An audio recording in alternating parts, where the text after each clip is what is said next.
स्वागत है आपका एनपीएस पॉडकास्ट के नए एपिसोड में और शुरू करते हैं आज का किस्सा। आज का किस्सा पंजाब का किस्सा है। भाई हमारे भाई काफ़ी कमेंट करते हैं कि पंजाब का किस्सा सुनाओ। तो पंजाब का किस्सा जब आना था तो तभी सुना पाते। फाइनली आज एक पंजाब का किस्सा आ ही गया और किस्सा भी है पंजाब के गाँव का। और गाँव में आमतौर पर पंजाब के कुछ ऐसी हरकतें होती हैं, किसी ज़माने में ज़्यादा होती थी क्योंकि जब पार्टीशन हुई तो पार्टीशन के समय में ऐसी काफ़ी वारदातें हुई जो बाद में जाकर पैरानॉर्मल बन गई। अब आमतौर पर पंजाब एक गुरुओं पीरों की धरती है, तो उसकी वजह से जहाँ-जहाँ पर गुरुद्वारे, मंदिर, चर्च, मस्जिद बहुत ज़्यादा हैं, ज़्यादा नहीं बहुत ज़्यादा हैं, तो इन चीज़ों का प्रभाव भी जो है वो वहाँ पर कम है। लेकिन जहाँ पर खेत हैं, सुदूर खेत हैं, वहाँ पर अभी भी हो सकता है कि आज से कई साल पहले, कई दशक पहले कोई लड़ाइयाँ हुई हों या फिर कुछ ऐसी वारदातें हुई हों, जिनकी वजह से आज भी गाहे-बगाहे कुछ आत्माएँ हैं, कुछ ऐसे प्रेत हैं, जो भटक रहे हैं और अपने शिकार की तलाश में रहते हैं। अमरजीत जो कि एक एनआरआई हैं और ऑस्ट्रेलिया में रहते हैं। आज इनके बच्चे भी अमूमन टीनेज में हैं और काफ़ी समय बाद ये अपनी धरती पे आए, पंजाब घूमने के लिए आए, क्योंकि ये चाहते थे कि अपने बच्चों को भी गाँव दिखाया जाए, कैसा गाँव का रहन-सहन है। ये ऑस्ट्रेलिया जैसा लेविश तो नहीं, लेकिन कहीं ज़्यादा शांतिपूर्ण। तो इनके बच्चे जब आते हैं, इनका एक लड़का है, लड़की है,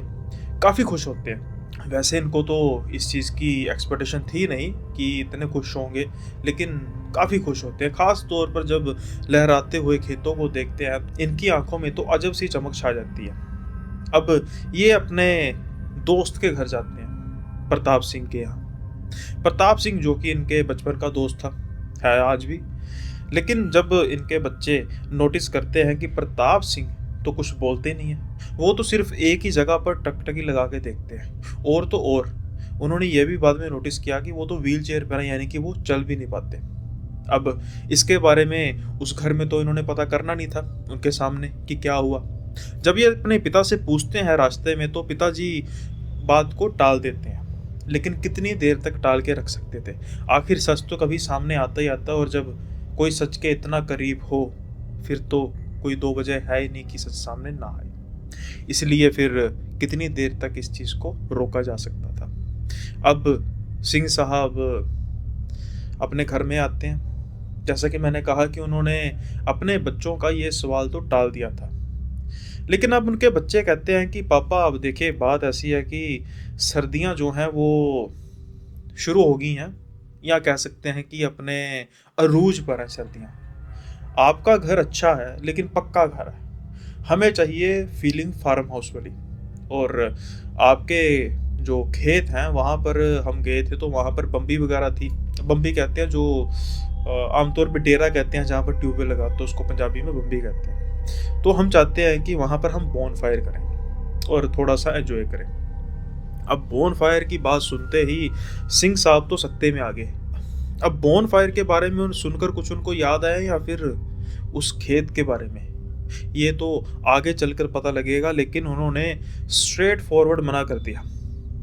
अब उनके बच्चे ये सुनकर काफ़ी हैरान थे, क्योंकि उनके पिता ने आज तक उनको कभी मना नहीं किया था, ख़ास तौर पर एंजॉय करने से, कि भाई हमने आउटिंग करनी है, हमने ऐसे अगर सर्दियाँ जब हो तो कुछ इस तरीके की बॉनफायर करनी है, गर्मियों में हमने बीचेस पे जाना है। ये काफ़ी खुले दिल के आदमी थे, काफ़ी लिबरल थे। लेकिन आज जब ये उनके मुँह से सुनते हैं, बिल्कुल मना कर देते हैं, वो भी इनके गाँव में, यानी कि जहाँ पर ये अपने आप को काफ़ी ज़्यादा सेफ महसूस कर सकते हैं, किसी तरीके की कोई दिक्कत नहीं। और ये कौन सा इन दोनों ने अकेले जाना था, इनके साथ ही तो जाना था। लेकिन कुछ ऐसी वजह थी क्या? शायद काफ़ी खौफनाक वजह थी। जैसा कि मैंने कहा कि पंजाब के खेत या फिर और भी जगहों के खेत हैं, लेकिन ख़ास तौर पर बॉर्डर एरिया के आसपास के, जहाँ पर पार्टीशन के समय में काफ़ी मार-काट हुई हो, लाशें ही लाशें हों, खून ही खून हो, वहाँ पर कुछ ऐसी पैरानॉर्मल एक्टिविटीज़ अगर हों तो कोई बहुत बड़ी बात है नहीं। अब सिंह साहब की पत्नी भी काफ़ी हैरत में। शायद सिंह साहब ने आज तक कभी उनको भी कुछ नहीं बताया था इन खेतों की सच्चाई। खेतों की सच्चाई तो आमतौर पर उसकी फसल होती है, लेकिन कुछ और भी था जो सिंह साहब काफ़ी सालों से अपने सीने में दफन किए थे। आज शायद अपने बच्चों के जिद के आगे उनको हारना पड़ना था और आज वो राज अपने दिल से उनको निकालना ही पड़ना था, क्योंकि बच्चे तो अब जिद लेकर बैठ ही चुके थे कि हमें वहाँ पर जाना ही जाना है। तो सिंह साहब गुस्से भी होते हैं, थोड़ा सा प्यार से भी समझाते हैं, लेकिन बच्चे तो मानने के लिए तैयार नहीं थे। तो सिंह साहब कहते हैं कि आज तुम बच्चों कहाँ से होकर आए थे दिन के समय में? तो वो कहते हैं कि आपके दोस्त प्रताप अंकल के घर से। तो वो कहते हैं कि प्रताप अंकल की हालत तुमने क्या देखी है? तो बच्चे कहते हैं कि देखी तो है पापा हमने हालत, लेकिन हमें लगता है कि आप ही उनके बारे में कुछ बताना नहीं चाहते कि उनकी ये हालत कैसे हुई। तो फिर ये कहते हैं कि यूँ समझो कि जो इनकी हालत है कहीं न कहीं उसकी वजह ये खेती है। अब जब ये बच्चे और उनकी पत्नी बात सुनती हैं तो वो काफ़ी ज़्यादा हैरान होते हैं, इस चीज़ को कोरिलेट नहीं कर पाते कि भाई खेतों में कोई हादसा हुआ था, अगर हादसा हुआ तो उनके साथ हुआ ज़रूर था, इनके साथ हुआ था। कोई ट्रैक्टर्स के एक्सीडेंट हुआ हो, खेती-बाड़ी करते समय हुआ हो, और वो भी इनके खेतों में कैसे? चलो ये भी माना जा सकता है कि हेल्प वगैरह करते हुए हुआ हो। लेकिन अब जो एक सवाल था, जो बच्चों के मन में एक सवाल था, वो एक की जगह पे 2 सवाल बन चुके थे कि एक तो खेतों में क्यों नहीं जाना, और दूसरा प्रताप अंकल के साथ हुआ क्या, और वो भी इन खेतों में। शायद सिंह साहब अपने ही सवालों में उलझ चुके थे, क्योंकि जो वो कोशिश कर रहे थे कि खेतों का राज, खेतों का खौफनाक राज बच्चों को ना बताया जाए, अब वो कहीं ना कहीं प्रताप सिंह के बारे में बताकर खुद ही फंस चुके थे। जो सवालों की बौछारें हैं वो अब ज़्यादा ही तेज हो चुकी थी। अब तो सिंह साहब को बताना ही पड़ना था कि आज से कई साल पहले वो खौफनाक रात को हुआ क्या। सिंह साहब से जब ज़्यादा पूछा गया तो सिंह साहब कहते हैं कि देखो अभी जो ये समा है ये कुछ ऐसी बातें करने का है नहीं, तो मैं तुम्हें कल बताऊंगा। और हाँ, अगर इसके बावजूद भी ये मेरा तुमसे वादा रहा, कल हम ब्रेकफास्ट के बाद इसके बारे में बात करेंगे, और अगर तुम्हें उस पर यकीन ना हुआ तो फिर ये बात पक्की है, ये मेरी तरफ से प्रॉमिस है कि मैं कल रात को तुम्हारे साथ खेतों में बॉनफायर को ज्वाइन करूंगा। अब बच्चे सुनकर तो ये खुश हो गए कि क्या ही कोई बात होगी, अरे कुछ सांप सूप का कोई चक्कर होगा, किसी सांप ने जानवर ने कुछ होगा। अरे आज से कई साल पहले की बातें हैं, तब की बातें हैं जब पापा जवान थे, जब पापा अनमैरिड थे, यानी कि कम से कम 20-25 साल तो बीत ही चुके होंगे इन बातों को। आज ज़माना काफ़ी आगे जा चुका है, आज तो हम वहाँ पर कल पक्का जाएंगे जाएंगे, ये बात तो पक्की है। अब सारी रात इन बच्चों की समेत इनकी मदर की क्यूरियोसिटी में बीती कि क्या राज से कल पर्दाफाश होगा। वहीं दूसरी ओर सिंह साहब को नींद नहीं आ रही थी, क्योंकि जो राज कई बरसों से वो दफन किए थे, शायद वो उसको भूलना भी चाहते थे। कहीं ना कहीं आज प्रताप की हालत को देखकर फिर से वो उनको याद आ रहा था, और वो खेतों के बारे में सुनकर कि उनके बच्चे वहां पर जाना चाहते हैं। जो उनके साथ हुआ था, जो प्रताप के साथ इतने साल पहले हुआ, वो अपने बच्चों के साथ होने नहीं देना चाहते थे। खैर, अब जैसे तैसे करके रात बीतती है, और अगले दिन नाश्ता तो बस एक फॉर्मेलिटी थी। बच्चों को तो बस था कि भाई जल्दी जल्दी ये नाश्ता करें और हम सुने कथा उस खेत की, कि आखिर वहाँ पर ऐसा हुआ क्या था कि जो हमारे पिता हैं वो शेर दिल हैं, वो वहाँ जाने से आज भी डरते हैं, और वो भी जब उनका परिवार सारा उनके साथ है। अब शुरू होता है किस्सा उस खौफनाक रात का, या कह सकते हैं कि किस्सा उस खौफनाक रातों का। सिंह साहब जहाँ पर ये इनके खेत हैं, काफ़ी खेतों के मालिक थे, आज भी हैं। वैसे तो इनकी जो रूटीन है, इनके जो दादाजी हैं, इनके खास तौर पर दादाजी इनको कहा करते थे कि बेटा बात ऐसी है कि जैसे ही अंधेरा होना शुरू हुए, रात को खेतों में रुकना नहीं है तुम्हें, और अगर सुबह भी जाना है तो अमृत वेले के बाद जाना है। अमृत वेला अमूमन तौर पर 3:30 के आसपास, यानी कि उसके बाद की बात होती है, 3:30 से 4 बजे के आसपास। कई गुरुद्वारों में 3 से 3:30 के आसपास गुरबानी का पाठ शुरू हो जाता है, कई गुरुद्वारों में 4 बजे के आसपास। तो 3 से 4 का एक समय होता है जिसको पंजाब में अमृत वेला कहा जाता है, तड़का भी कहा जाता है कि तड़का। तो अमूमन जब उनके मुताबिक गुरुद्वारे से बानी का जो है उच्चारण शुरू हो जाए, वहाँ के स्पीकर से आवाज़ सारे गांव में फैल जाए, तो सारा गांव का जो वातावरण है वो सारा धार्मिक हो जाए। तो अब इनकी बात तो मानी जाती थी, भी दादाजी हैं, तो बात तो माननी पड़नी थी। वही जो विरासत थी इनके पिताजी के पास भी थी कि वो भी हमेशा टोकते थे। अब जो ये वारदात हुई उससे लगभग 6 महीने पहले दादाजी गुजर चुके थे। पिताजी के पास काम और बढ़ गया। दादाजी जाते-जाते भी जो जानवर थे उनको सँभाल लेते थे।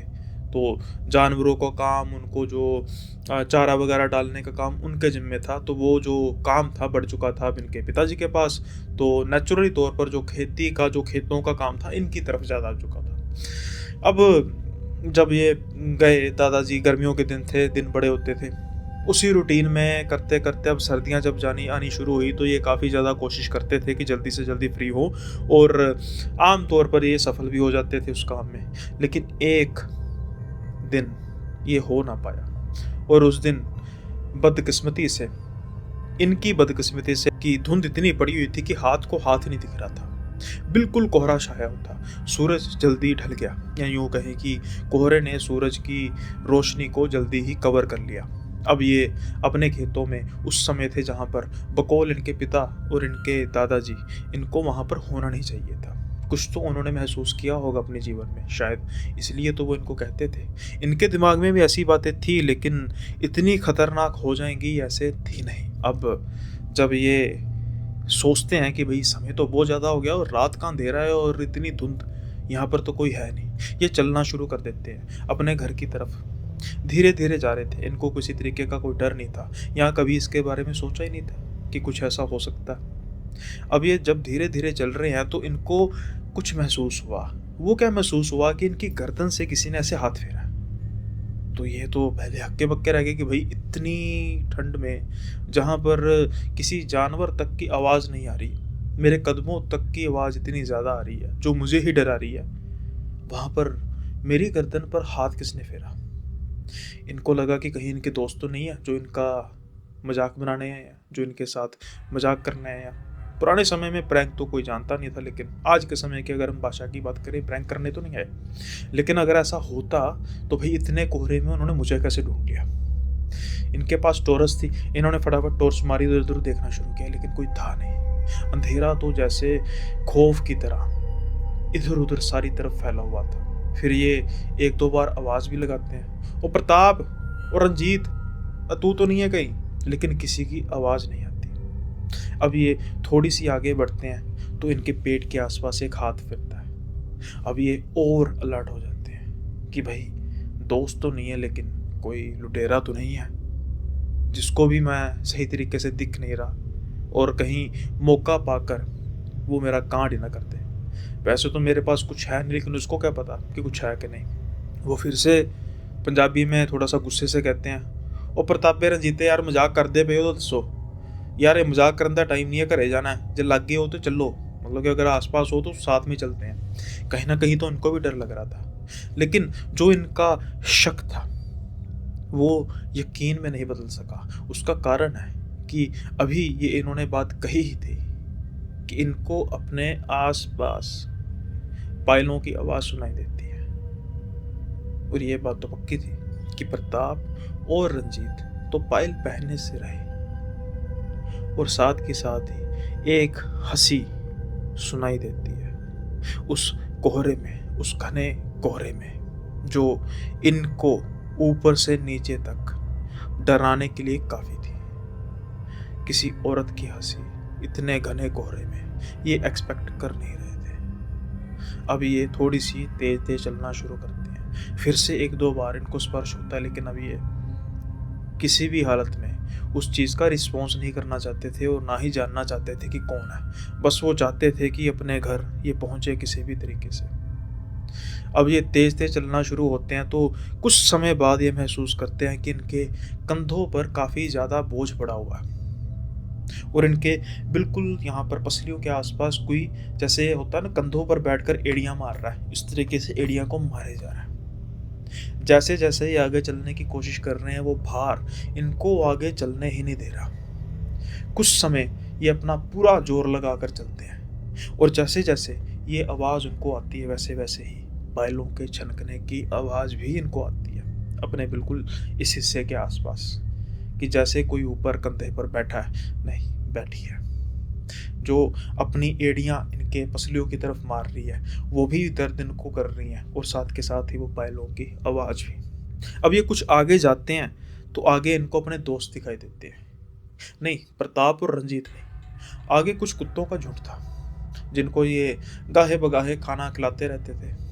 तो कुत्ता तो इंसान का सबसे वफ़ादार दोस्त होता है, लेकिन आज ये अपनी वफ़ादारी निभा नहीं रहे थे, क्योंकि जैसे ही ये इनको देखते हैं, तो ये काफ़ी ऊँची-ऊँची भौंकना शुरू कर देते हैं। ये खुद भी हैरान थे कि भई, ऐसा कैसे हो सकता है?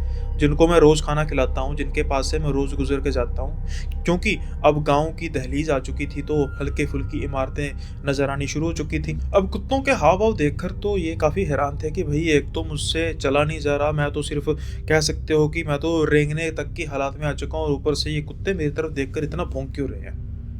अब कुछ आगे बढ़ने की कोशिश करते हैं और जो कुत्ते पहले इतना अग्रेसिव होकर इनको भौंक रहे थे, अब वो काफ़ी ज़्यादा मिमियाने लग पड़े। जैसे कि उन्होंने कुछ खतरनाक देख लिया और पीछे-पीछे होने लग पड़े। जैसा कि मैंने कहा कि इनकी हालत तो रेंगने तक की आ गई थी। कुछ ही कदम आगे चलते हैं तो बस ये रेंग रहे थे, चल नहीं रहे थे, रेंग रहे थे। और वो भार इनके कंधों पर, पूरी पीठ पर आ चुका था, जैसे कोई इनकी पीठ पर सवार हुआ हो। अब एक इंसानी शरीर ऐसी हरकतों को, ऐसी भार को, ऐसी शक्तियों को कितनी देर तक सह सकता है? और ये वहीं पर गिर चुके थे। वो कुत्ते झुंड बनाकर इनके आस-पास बैठ गए। यानी कि वो, जैसे कि वो शायद इनको बचाने की कोशिश कर रहे हैं। कुछ ही देर में जो वो भार था, वो तो कम हुआ, लेकिन अब ये चलने की हालत में थे नहीं। ठंड के मारे तो इनका बुरा हाल था। शरीर इनका ठंडा पड़ना शुरू हो चुका था। शायद अच्छे कर्म किए होंगे कि 2 आदमी वहाँ से गुज़र रहे होते हैं, जो कहीं बाहर से आ रहे होते हैं, एक बाइक पर थे। किसी शहर से शायद वो वापस आ रहे होंगे। अचानक उनकी नज़र पड़ती है कि कुत्ते तेरे झुंड बनाकर बैठे क्यों? और वो कुत्ते देखकर बाइक वालों को भौंकना शुरू करते हैं और ये वो बाइक वाले अचानक से इनको नोटिस करते हैं कि ये सड़क पर पड़े हैं। अब ये सब कुछ देख पा रहे हैं कि बाइक वाले रुके हैं, इनको हिलाने की कोशिश कर रहे हैं, ये बोलना चाह रहे हैं, लेकिन इनसे बोला नहीं जा रहा। वो हिलाते हैं, वो इनको जानते थे, इनके गाँव वाले थे, लेकिन ये कोई जवाब नहीं दे रहे, जस्ट उनको देख ही जा रहे हैं। अब वो उनको उठाने की कोशिश कर रहे हैं इनको, लेकिन ये तो हिल तक नहीं रहे कि जैसे एक 80 किलो का आदमी 200 किलो का हो गया हो। फिर इनमें से एक आदमी गाँव की तरफ जाता है और 5-7 आदमी आते हैं, जिनके पास एक मंजी होती है, खटिया होती है और ट्रॉली होती है। ये सारे जाने ज़ोर लगाकर इनको उस मंजी पर लेटाते हैं, खटिया पर लेटाते हैं और बाद में ट्रॉली पर करते रखते हैं और गाँव ले जाते हैं। अब जब इनके घर में इनको लेकर आया जाता है, तो ये बस अज़्यूम कर रहे थे कि शायद अब मैं कुछ ही पलों का मेहमान हूँ। आस-पास भीड़ जुट जाती है और जब इनको देखा जाता है, तो काफ़ी हालत इनकी ख़राब थी, आँखें इनकी बिल्कुल लाल थी। ये सब कुछ नोटिस कर रहे थे, सब आवाज़ें भी सुन रहे थे। इनकी माँ रो रही थी, इनकी बहन रो रही थी। पिता इनके काफ़ी ज़्यादा चिंतित थे। फिर जल्दी से बाबा जी को लेकर आया जाता है, जो रागी होते हैं गुरुद्वारे के। उन्होंने फिर पाठ करना शुरू किया। जैसे-जैसे पाठ करना शुरू किया, इनके साथ एक पंडित जी भी थे। उन्होंने भी अपना हनुमान चालीसा शुरू किया। अब 2-2 शक्तियाँ जब काम कर रही हों, तो फिर जितनी मर्ज़ी बड़ी शक्ति हो, उसकी क्या औकात। कुछ ही समय बाद इनको थोड़ा-सा हल्कापन महसूस होता है। हालाँकि वो हल्कापन तो कुत्तों को झुंड बनाने के बाद हो चुका था, लेकिन जब ये बिल्कुल जाम हो चुके थे, वो अब इनका टूटता है। और वैसे भी कंबल की गर्मी, आस-पास लोग भी थे, तो थोड़ा-सा अपने आप को ठीक महसूस करते हैं। लेकिन अभी भी इनका एक हिस्सा चल नहीं पा रहा था। इनको लग रहा था कि इनको शायद पैरालाइज़ हो चुका है। अब जब थोड़ा-सा महसूस होता है, ठीक महसूस होता है, तो फिर इनको हॉस्पिटल लेके जाया जाता है जल्दी से जल्दी। वहाँ पर इनको इंजेक्शंस वगैरह दिए जाते हैं। डॉक्टर कहते हैं कि शायद कुछ गिरने से या गिरे होंगे किसी वजह से इनको पैरालाइज़ होते-होते बचा है, बड़े अच्छे समय पर आप ले आए। लेकिन जो सच था, वो तो सिर्फ़ इनको पता था। इन्होंने ये बात किसी को बताई नहीं। इनके 2 दोस्त प्रताप सिंह और रंजीत, जब ये ठीक हुए तो फिर उन्होंने इनसे बात की कि मेरे साथ भाई ये सब कुछ हुआ है।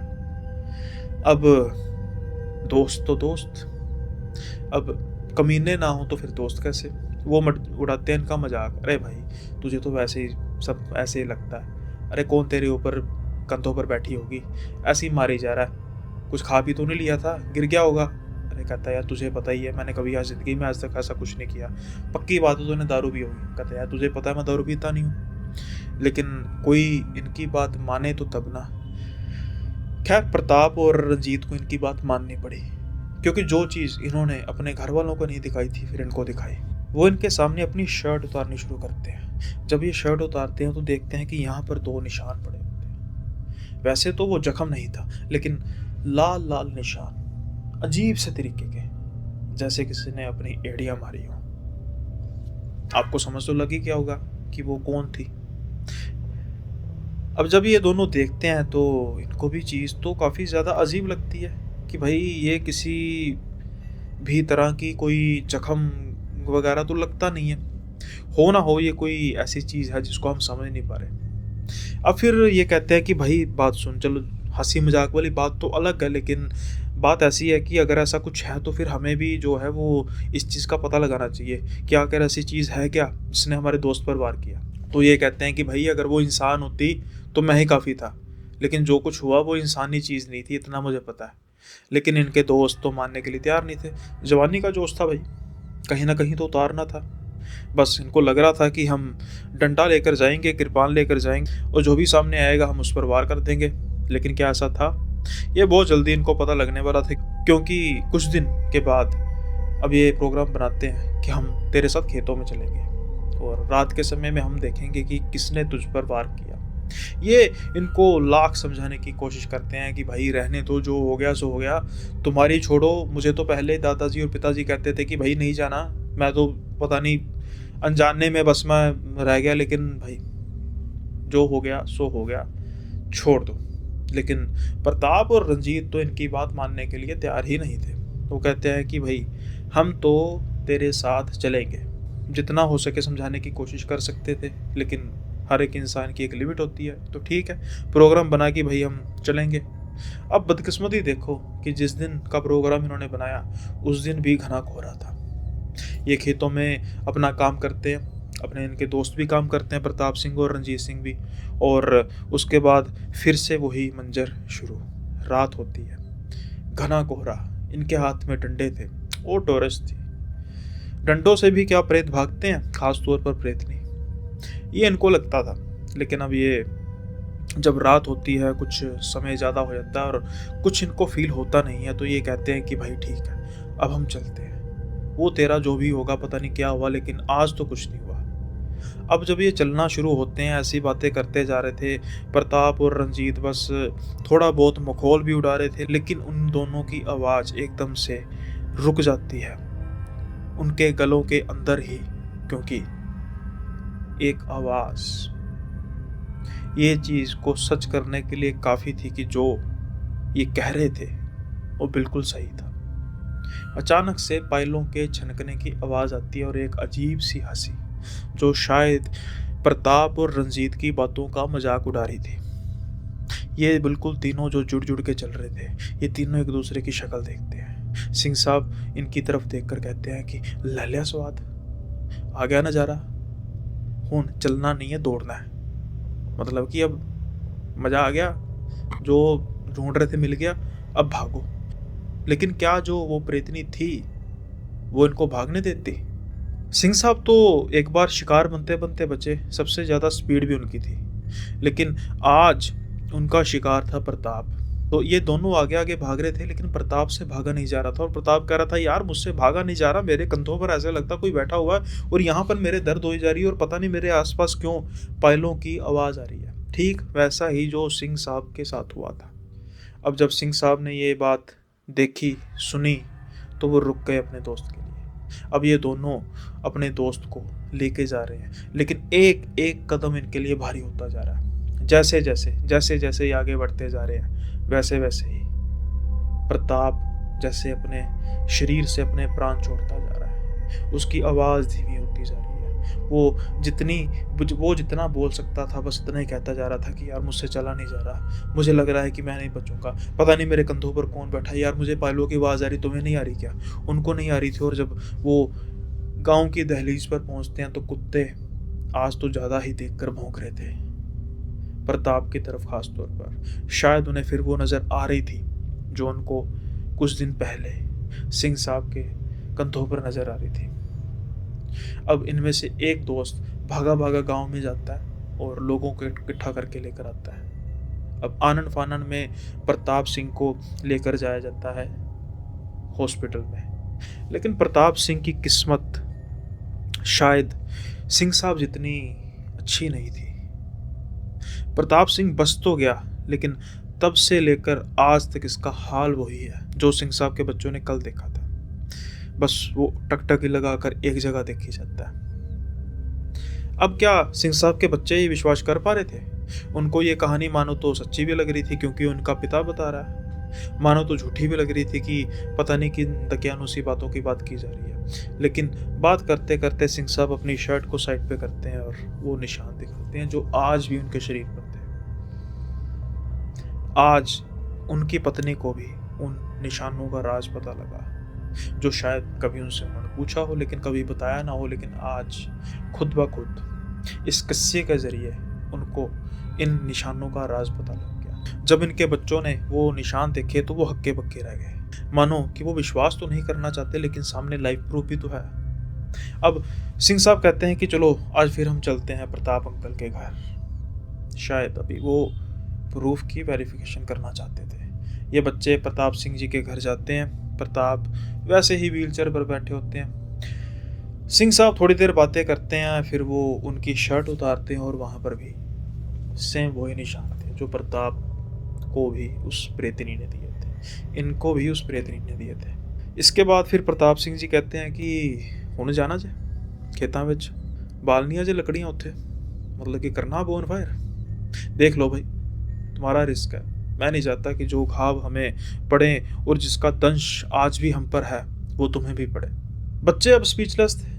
क्या वो इस चीज़ का जवाब दे सकते थे? शायद नहीं। उनको पता ही नहीं था कि इस चीज़ का जवाब कैसे दिया जाए। अब वो छुट्टियां अपनी मनाते हैं, अच्छे तरीके से मनाते हैं। एक थोड़ी सी कशमकश तो रहती है कि भाई बोन फायर कैसे करेंगे। फिर सिंह साहब को एक तरकीब सूझी कि भाई पहाड़ों में चलते हैं, होटल बुक कराते हैं, वहाँ पर इनके बोन फायर का भी मसला हल कर देंगे। हालांकि पहाड़ों के भी अपने किस्से होते हैं, लेकिन शायद वो सिंह साहब को नहीं पता हो। जहाँ पर पता हो वहाँ पर तो एहतियात ज़रूरी होती है ना। खैर, आई होप ये किस्सा आपको पसंद आया, और अगर आया तो भाई अब लाइक करने का मैं नहीं कहूँगा, आप खुद ही कर दोगे, और सब्सक्राइब तो आप मुझे पता कर ही दोगे। अब बढ़ते हैं हम अगले किस्से की ओर। अब ये पार्टी वगैरह का किस्सा चला ही था कि भाई बच्चे उनके बोनफायर करना चाहते थे, तो एक ऐसा ही किस्सा अशोक कुमार जी का। अशोक कुमार जी मुंबई के रहने वाले हैं और इनकी जो सोसाइटी है काफ़ी हाई राइजिंग बिल्डिंग इनकी जो सोसाइटी है। अब अशोक कुमार जी के जो मित्र मंडली है सारी ही नौकरी पेशा है। भाई सुबह जाते हैं, रात को घर आते हैं। एंजॉय करने का समय किसी के पास है ही नहीं। फिर क्या होता है कि कुछ समय बाद इनकी प्लानिंग होती है कि भाई बात ऐसी है, एंजॉय करना है, पैसे खर्च के हम जाएंगे। चलो पैसों की भी बात नहीं है, लेकिन जहाँ पर भी जाएंगे ट्रैवलिंग में तो टाइम लगेगा ही। तो क्यों ना ऐसा करें, सिस्टम बनाते हैं कि वीकेंड पे सैटरडे को हम अपने जो गार्डन है वहाँ पर हम बैठेंगे, अपना कार्यक्रम करेंगे हार्ड ड्रिंक्स का, और जो भी है खाने पीने का प्रोग्राम अपना किया करेंगे। तो फिर उसमें से भी बात उठती है कि भाई वो तो किएंगे, लेकिन सोसाइटी के लोग भाई अब वो कहा करेंगे कि भाई तुम शाम के समय में बच्चे जब खेल रहे होते हैं तो उस समय तुम ये सब करोगे। सोसाइटी के लोग तो बेसिकली वही थे। अब जब सोसाइटी का जो प्रेसिडेंट वगैरह है वो भी इनके साथ हो तो किस बात की दिक्कत है, लेकिन फिर भी मसला तो है। अब जब बहुत ज़्यादा लोग इस चीज़ के बारे में कहें तो कहीं ना कहीं दिक्कत तो होती थी। अगर बहुत ज़्यादा लोग इसके बारे में शिकायत कर देते तो दिक्कत तो होनी थी। तो फिर इस मसले का हल निकाला जाता है कि भाई हम ऐसा करेंगे कि हम बैठेंगे 12-1 बजे, 2-3 बजे तक हम क्या करेंगे, एंजॉय। बहुत ज़्यादा आवाज़ नहीं, अपनी नॉर्मल बातें किया करेंगे, और उसके बाद फिर हम सोने चला जाया करेंगे। अगले दिन संडे हुआ करेगा, अपना तो वीकेंड अच्छा बन जाया करेगा। सबको ये बात काफ़ी ज़्यादा अच्छी लगती है। बचना इन्होंने किससे था? बच्चों से, कि भाई बच्चे शरारती हैं, अगर वो भी हमें हार्ड ड्रिंक्स लेते देखेंगे तो गलत असर जा सकता है। तो फिर क्यों ना उस समय पे जाएं जब बच्चे सो रहे हों, वाइफ्स सो रही हों, और हम अपना कार्यक्रम करें।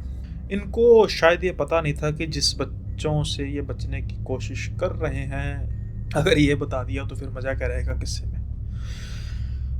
पहला ही वीकेंड था, ये अपना दस्तरखान बिछाते हैं गार्डन में, कार्यक्रम अपना शुरू करते हैं और उसके बाद चल पड़ता है समय। बड़ा अच्छे से समय जाता है, काफ़ी अच्छा एंजॉय करते हैं, सबको थीम काफ़ी अच्छी लगती है कि भाई ये सिस्टम ठीक है, ये सबसे बढ़िया सिस्टम है, कम खर्चे में ज़्यादा आनंद। लेकिन एक चीज़ शायद मिसिंग थी, वो थी हॉरर।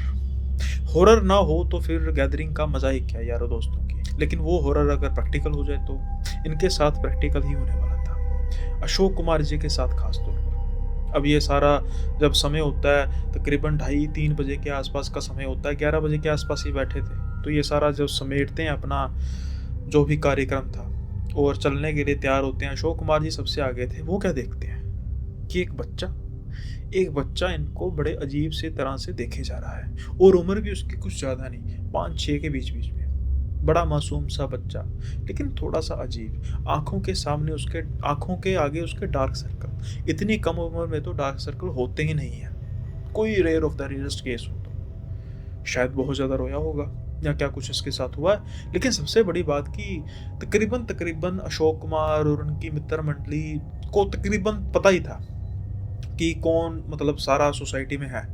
लेकिन ये बच्चा इन्होंने पहली बार देखा था और वो भी रात के 2:30 बजे के आसपास। इनको काफ़ी ज़्यादा अजीब लग रहा था। फिर भी ये सोचते हैं कि भाई कोई नया आया होगा, हमें क्या पता, इतना भी थोड़ा पता होता है। तो ये जाते हैं, वो कहते हैं कि बेटा क्या हुआ। तो बेटा कहता है कि पापा ना, जो ये पिल्ला है ना, इसको मुझे अपने साथ नहीं लेके जाने दे रहे। तो वो अशोक कुमार कहते हैं कि पिल्ला। तो अचानक से उनके ध्यान आता है, हाँ हाँ सच ने तो पिल्ला पकड़ कर बैठा। तो कहते हैं कि बेटा तुम्हारा जो घर है वो कहाँ पे है, फ्लैट कहाँ पे है। तो वो इशारा करता है ऊपर। अब ऊपर तो फ्लैट ही फ्लैट है। तो कहते हैं कि बेटा फ्लैट नंबर क्या है, पता कुछ। तो वो कहता नहीं, आप मेरे साथ ऊपर चलो। अब इनका जो आसपास है मित्र मंडली थोड़ा बहुत मजाक उड़ाना शुरू करती है कि चलिए अशोक कुमार जी ड्यूटी कीजिए, छोड़कर आइए बच्चे को घर, बड़ा शौक था ना आपको पूछने का। तो अशोक कुमार कहते हैं यार कौन सी बड़ी बात है, लिफ्ट से चलते हैं। अब ये लिफ्ट के पास जाते हैं, बच्चे के हाथ में कुत्ते का बच्चा होता है, पिल्ला होता है। और लगभग लगभग 20-25 मिनट बाद अशोक कुमार जी को हॉस्पिटल लेके जाया जाता है। बड़ी मुश्किल से अशोक कुमार जी की जान बचती है। इसके बीच का जो हुआ वो तो अशोक कुमार जी ने ठीक होने के बाद ही बताना था। और मैं कब बताऊंगा, जब आप इस चैनल को सब्सक्राइब करोगे और साथ के साथ ही वीडियो को लाइक करोगे। सब्सक्राइब करने की वजह भी है, क्या है कि आपको हर रोज़ यहाँ पे 9 बजे एक नया एपिसोड मिलेगा हॉरर का, और साथ के साथ ही वीकली पॉडकास्ट भी, subject to availability of guest. अब जब अशोक कुमार जी को होश आता है तो फिर वो बताते हैं किस्सा कि उनके साथ हुआ क्या और वो बच्चा कहाँ पे गया। बच्चा तो कहीं पर होना चाहिए था ना। अशोक कुमार जी उस बच्चे को लेकर चल देते हैं। जैसे ही लिफ्ट के पास जाते हैं तो लिफ्ट में 5-7 मिनट वेट करते हैं, लिफ्ट तो चल ही नहीं रही थी।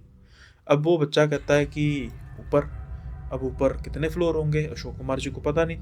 अशोक कुमार जी सीढ़ियाँ चढ़ना शुरू कर देते हैं। हल्का हल्का शराब का नशा था, बहुत ज़्यादा पीते नहीं थे, लेकिन इतना भी नहीं था कि कुछ उन्हें ऊल जलूल नजर आना शुरू हो जाए। अशोक कुमार जी 1 फ्लोर जाते हैं, 2 फ्लोर जाते हैं, 3 फ्लोर जाते हैं। चौथे फ्लोर तक जाते जाते उनकी सांस तो हाँफने लगी थी, लेकिन वो एक चीज़ नोटिस कर रहे थे जो उन्होंने 3 फ्लोर से बहुत ज़्यादा नोटिस नहीं की थी।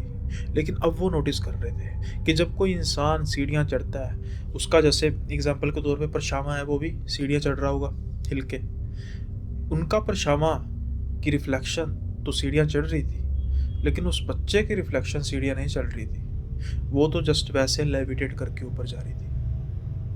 जब ये अशोक कुमार जी देखते हैं वो बच्चे की तरफ, तो उसके तो पैर ही नहीं थे। क्या उन्होंने इस चीज़ को पहले गौर किया था, इसका तो पता नहीं, लेकिन अब जब उन्होंने देखे तो उसके पैर थे ही नहीं।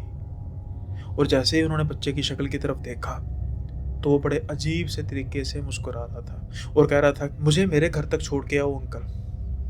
अब अंकल के पास इस चीज़ की हिम्मत थी कि वो किसी बच्चे के प्रेत को छोड़कर आते जब उन्हें पता लग गया हो। वो तो बस सरपट जल्दी से नीचे की तरफ भागते हैं अपनी जान बचाकर। जैसे तैसे करके वो नीचे पहुंचते हैं। नीचे पहुंच के बस वो कुछ बोल नहीं पाते और गिर जाते हैं, अनकॉन्शियस हो जाते हैं। जब उनकी आंखें बंद हो रही होती हैं कि वो बस उनकी आंखें देख रही होती है कि वो कुत्ते का पिल्ला धीरे धीरे नीचे उनकी तरफ आ रहा है। उसके बाद उनकी होश हॉस्पिटल में आती है। जो कार्यक्रम वो करने वाले थे वो सिर्फ़ एक बार ही हो पाया। क्योंकि उसके बाद जैसे ही रात होती, कोई भी उस फ्लैट से बाहर, उस फ्लैट के गार्डन में अकेला तो नहीं जाता था। क्या पता बाद में किस दिन वो बच्चा किसी और से डिमांड कर बैठे कि मुझे ऊपर तक छोड़ के आओ, और वो ऊपर कितनी ऊपर, इस बात का किसी को पता नहीं। आई होप आपको ये किस्सा पसंद आया होगा, और इसी के साथ ही आज का जो कमेंट सेक्शन है उसको हम रीड करेंगे, और कुछ क्रिटिकल कमेंट, एक्शनेबल्स, या फिर कुछ ऐसे कमेंट्स जो हाईलाइट करने हैं उसके बारे में हम करेंगे। पहले हाईलाइट का एक छोटा सा पार्ट कर लेते हैं, तो उसके बाद फिर हम डिस्कस करेंगे आज के कंसर्न को। तो जो पहला कमेंट है हम उसको पढ़ना शुरू करते हैं, और जो ये पहला कमेंट है वो आया है काफ़ी दूर से, यानी कि एक बड़ा ही सुंदर देश है फिजी, जहाँ पर हमारे इंडियन की पॉपुलेशन काफ़ी ज़्यादा है। तो उनका कहना है, तो ये किरण लता जी हैं, at Kiran Lata 8822, hi from Fiji, please मेरा नेम भी कभी मेंशन कर दिया करो, god bless you Kiran Lata, Nakasi Suva Fiji. किरणता जी बहुत बहुत धन्यवाद आपका, और आप रेगुलर व्यूअर हैं, तो आज आपने भी कहा और हमने मेंशन कर दिया।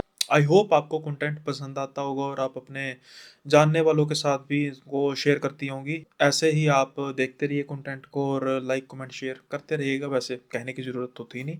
तो बहुत बहुत धन्यवाद आपका कमेंट करने के लिए। अब इसके बाद एक छोटी सी जो है वो आपके साथ एंडोर्स करना है भाई, एक नए शायद चैनल है, इनका नाम है भूतों की बात 1। तो ये कह रहे हैं कि दोस्तों मेरी कहानी भी सुनो और मुझे आगे बढ़ाओ।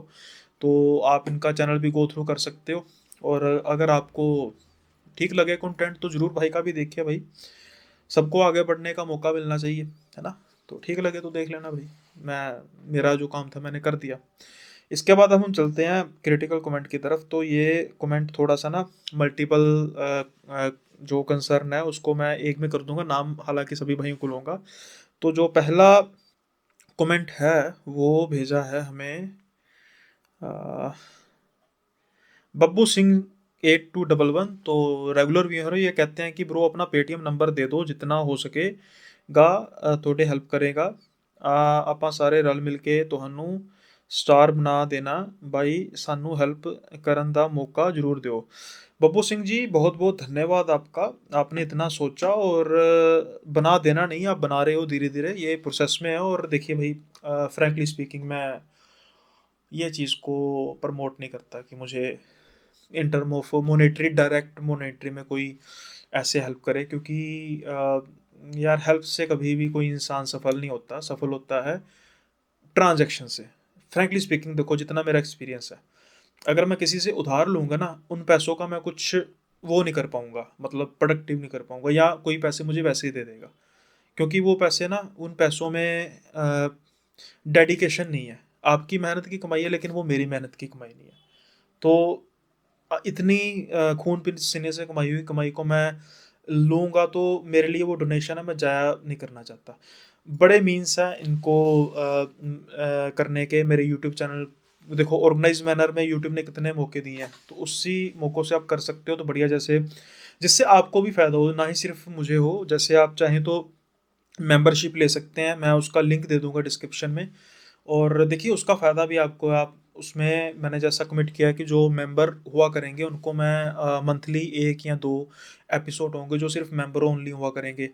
फिर उनका स्टार बैच होगा जो कमेंट में किया करेंगे। उसके अलावा आप हेल्प करना चाहे तो सुपर्स में भी कर सकते हैं, अपने कमेंट को हाईलाइट करने के लिए जो होता है। मैं ये आपको कह नहीं रहा कि करो, लेकिन फिर भी आप करना चाहते हो तो आप इन मीन से कर सकते हो, और ये ऑर्गेनाइज भी ना यूट्यूब की तरफ से। तो इससे मुझे भी एक मोटिवेशन मिलेगी कि एक पर्सन मेरे लिए स्पेशली तौर पर पैसों को खर्च रहा है, तो मैं उसके लिए क्या कर सकता हूँ, रदर देन कि मैं डोनेशन लूँ। सॉरी भैया, मैं मतलब ऐसा गलत मत समझिएगा कि मैं मुझे ये चीज़ माइंड हुई है, लेकिन मैं करना नहीं चाहता, है ना। मैं डोनेशन नहीं एक्सेप्ट करना चाहता, मैं रेम्यूनरेशन एक्सेप्ट करना चाहता हूँ। रेम्यूनरेशन का मतलब कि मैं कोई आपके लिए एक्स्ट्रा ऑर्डिनरी चीज़ करूँ जिसकी आप मुझे सर्विस दे रहे हो, फीस दे रहे हो, और उसके लिए मैं आपके लिए कंटेंट एक ऐसा बनाऊँ जो आपको अलग से प्रोवाइड हो। आपको, आपने जो खर्च किया उसको आप स्पिरिटी, आपको जो आपने खर्च किया आपको उसका अलग पता लगे कि हाँ यार मैंने पैसे खर्चे हैं और उसका मुझे मिला है।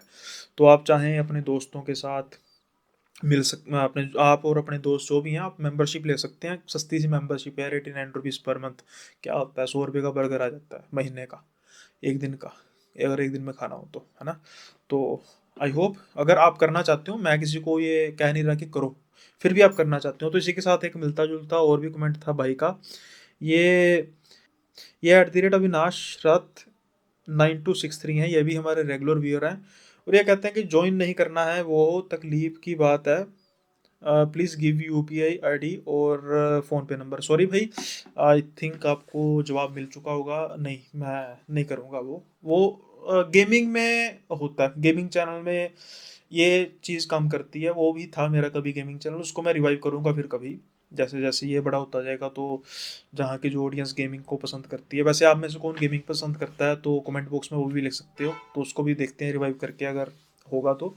बट फिर भी इस चैनल में मैं ये एंडोर्स नहीं करूँगा कि मुझे कोई पेटीएम करे, कोई यूपीआई करे। सॉरी फॉर दैट मेरे भाई, हाथ जोड़ के माफ़ी है। आप चाहें, आप नहीं करना चाहते, ज्वाइन नहीं करेंगे, कोई बात नहीं, मैं आपको कह भी नहीं रहा, बट फिर भी अगर आपको लगता है कि आपको एक्सक्लूसिव कंटेंट चाहिए तो उसके लिए फिर आप ज्वाइन कर सकते हैं। मतलब उसमें फ्री खाते वाली कोई चीज़ नहीं है कि भाई वैसे ही कर लो, है ना? आई होप ये आपको क्लियर हो गया होगा आज का। इसके और इसके अलावा आज के और भी थे, लेकिन आई थिंक इतने ही बड़े हैं, इतने ही काफ़ी हैं। और एपिसोड मेरे हिसाब से 40 मिनट के आसपास का रहना चाहिए, उसकी वजह से थोड़ा सा रिटेंशन भी ठीक होती है, और एक दो या तीन स्टोरीज के बीच बीच में रहना चाहिए, है ना? सो दैट कि सुनने का भी मज़ा आए, है ना? बिगर पार्ट हो एक स्टोरी का। और आज की स्टोरी पंजाब वाली जो स्टोरी थी, मैं भी वेट कर रहा था काफ़ी देर से कि यार पंजाब की कोई स्टोरी आए, और फाइनली आ गई। आई थिंक ये बब्बू सिंह जी ही पंजाब की स्टोरी को कह रहे थे कि भाई पंजाब की स्टोरी लेकर आओ, तो बब्बू सिंह जी आपकी इच्छा वैसे पूरी होगी आज। आई होप आज का एपिसोड आप सबको काफ़ी ज़्यादा पसंद आया होगा, और अगर पसंद आया तो यार फिर बार बार क्या कहता हूँ, अच्छा ही नहीं लगता मैं, है ना? आप तो घर वाली बात है, कर दो, लाइक कर दो।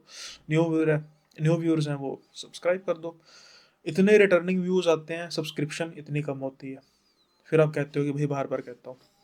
इसके अलावा यार जल्दी ही मैं एक व्हाट्सएप का सोच रहा हूँ, व्हाट्सएप का ग्रुप करने का, बनाने का, और एक चैनल बनाने का, तो उसका भी आपको लेटेस्ट मैं जल्दी, जितनी जल्दी हो सके अपडेट दे दूँगा।